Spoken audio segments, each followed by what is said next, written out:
The other day, Russell Westbrook posted a video, Michael B. Jordan's voice playing over 18 years of highlights. And I'm going to ask him a few questions along the way, not because I expect an answer, but because some things deserve to be asked. And 9 words in the caption that stopped basketball Twitter cold. You had to be there, and now it's over. Russell Westbrook is retired, and before the polished tributes roll out, before every network that spent a decade turning this man into a punchline suddenly discovers their deep respect for him, somebody needs to say the quiet part out loud. We owe Russell Westbrook an apology. Not a shout out, not a complicated legacy segment, an apology. And when I say we, I mean everybody. The media, the talk shows, the fans, probably even you. But not me. I always loved him, by the way. Because for 18 years, basketball culture got this man wrong. Loudly, repeatedly, and on purpose. Today, I'm going to prove it. We're going to go through the 3 biggest accusations we ever made against Russell Westbrook, and we're going to put ourselves on trial instead. And stick around to the end, because I'm going to give you one single number that ends every single Russell Westbrook debate that has ever existed. When you hear it, you'll understand why this video has to be made. Let's get into it. For almost 2 decades, the basketball world filed 3 charges against Russell Westbrook. Charge 1, he's a stat padder. Charge 2, he never won anything. Charge 3, he's a problem, the punchline, the guy you dump when things go wrong. Every one of these got repeated so many times, it stopped becoming an opinion and started becoming background noise. Nobody checked the receipts anymore. So today, yeah, we're checking the receipts, all of them. Let's start with the accusation that defined him. The triple-doubles were empty. He chased stats. Teammates handed him rebounds. The numbers were a costume. Okay, let's go back to the summer of 2016 and actually remember what happened. Kevin Durant leaves Oklahoma City for a 73-win Golden State team. The entire basketball world writes the Thunder's obituary. Small market, no second star, no chance.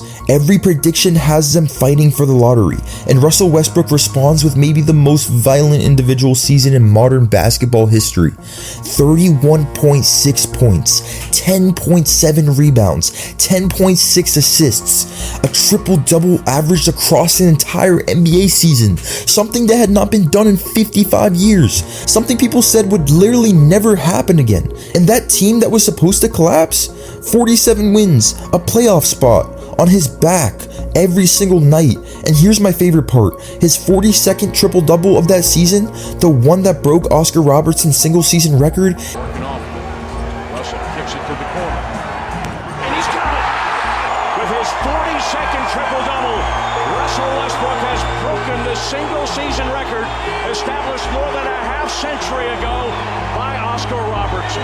Came in a game where he scored 50 points and won it at the buzzer from 36 feet out in Denver on the road. Deep shot! What a perfect ending to a historic day! Explain to me how you pad a stat with a stellar performance on the road with a game winner. I'll wait. Now the rebounds thing, his big men gave him boards, they would say. Yes, sometimes they did. You know why? Because a Russell Westbrook defensive rebound was the fastest offense in the league. The ball in his hands going downhill in transition, that was the whole game plan.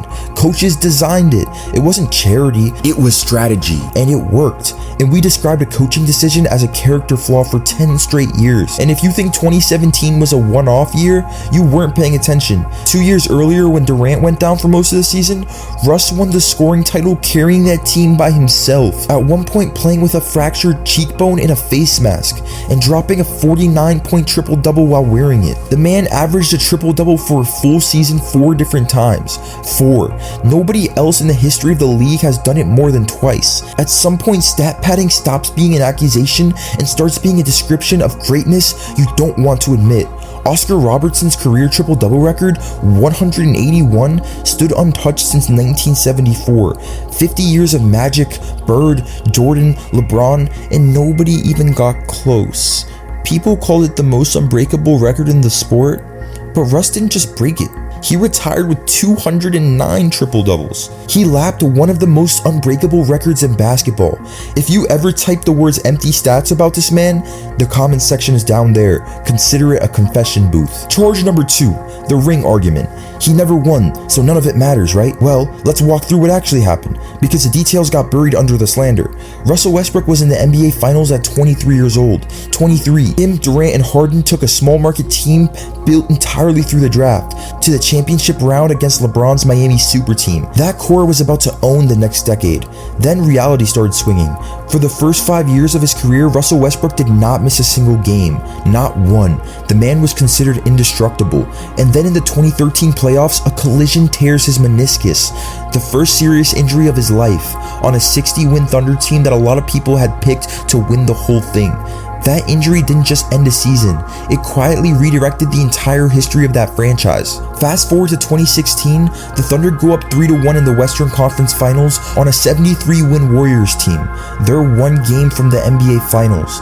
They lose the series, and then the man Russ went to war with for 8 years walks across the battlefield and joins the team that just beat them. And what did Russell Westbrook do? He didn't demand out. He didn't chase a super team of his own. He signed an extension with Oklahoma City that August, the smallest market in the NBA, coming off the most public betrayal in league history, and he chose to stay.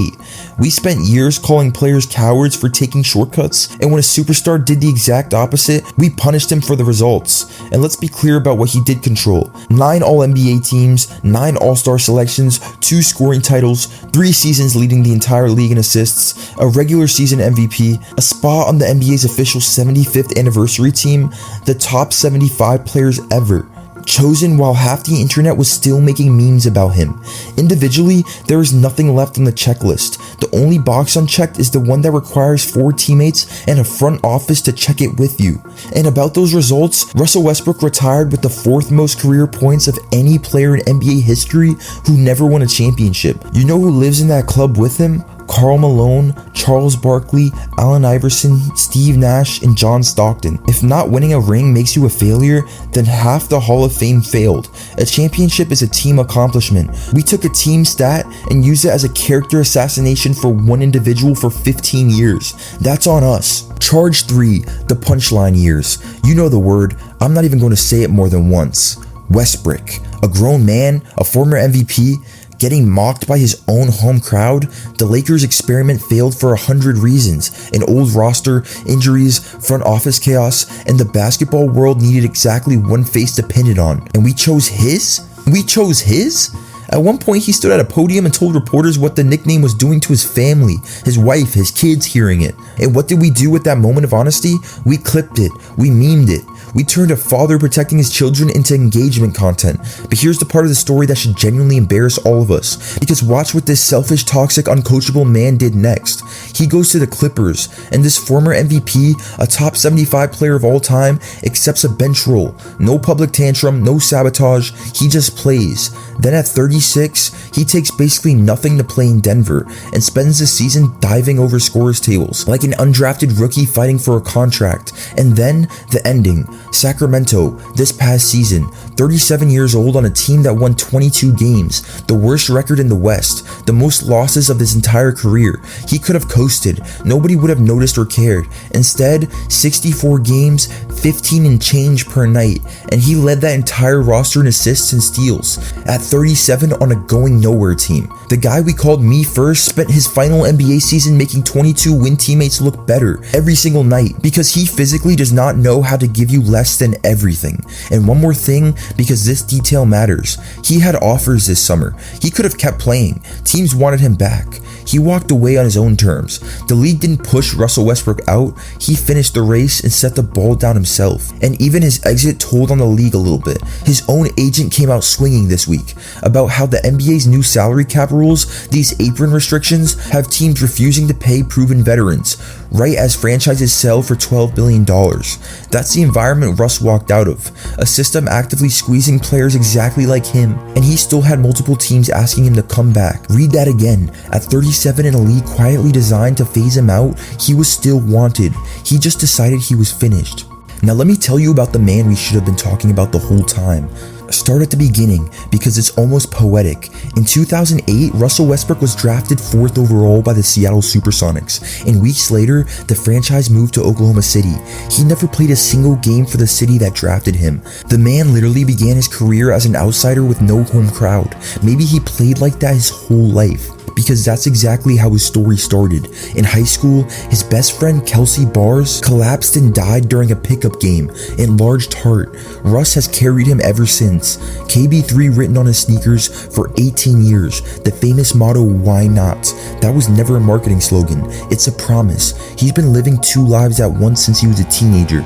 That's where the fury comes from. That's why every possession looked like life or death. For him, in a way, it was. April 2nd, 2019, 2 days after Nipsey Hussle was killed, Russell Westbrook goes out and puts up 20 points, 20 rebounds, and 21 assists. The first 2020 game since Wilt Chamberlain in 1968. And points to the sky, that's for Nipsey. The man turned a box score into a eulogy. Who else has ever done that? And here's a lighter receipt, but it matters. Remember when we clowned him for the outfits? The lensless glasses, the photographer vest, the fits that look like dares? Russell Westbrook basically invented the modern NBA tunnel walk. Today, every arena has a camera crew stationed in that hallway. Every star treats the walk-in like a runway. The league itself posts fit checks like box scores. An entire piece of NBA culture exists because one man dressed exactly how he wanted and absorbed years of jokes for it. He wasn't wrong then either. He was early. He was always early. And through his Why Not Foundation, he spent his entire career pouring money and time into kids in Los Angeles, the same neighborhoods he came from. Meanwhile, ask the guys who actually shared locker rooms with him. Oklahoma City, Houston, DC, both LA teams, Denver, Sacramento, and you keep hearing the same story. Relentless teammate that shows up for everyone. First one to fight for the last man on the bench. The locker rooms told us one story for 18 years. The debate shows told us another. We chose the wrong one. So here's the verdict, and I need you to sit with this one. We never actually hated Russell Westbrook. We hated that he wouldn't perform for us. No fake humility, no media trained answers, no load management, no ring chasing shortcut to a super team, in an era where superstars curated every syllable and managed every minute. This man gave you 100% effort in a random Tuesday game in January against a team that was tanking on purpose. He refused to play the game around the game, and because he wouldn't pretend, we made him the villain. The truth is simpler, and it's going to age better than any hot take ever did. Russell Westbrook was the last honest superstar. What you saw was always real. Every scream after an and one in a meaningless game, every glare, every bad shot, every impossible one, real. You will never again watch a superstar and know with total certainty that nothing about him was manufactured. That era retired yesterday with him. If you're big enough to admit you got him wrong, that's what the like button is for today. And subscribe if you want the stories that the debate shows won't touch, because this channel runs on receipts. Okay, I promised you a number. One number that ends every Westbrook debate forever. Think about every accusation. Selfish, ball hog, stat chaser, bad teammate, empty numbers, 18 years of that on every network, every timeline, every barbershop. The number is 5. Russell Westbrook retired 5th all-time in assists, more assists than Magic Johnson, more than Steve Nash, more than Oscar Robertson, more than Isaiah Thomas, more than almost every true point guard who ever touched a basketball.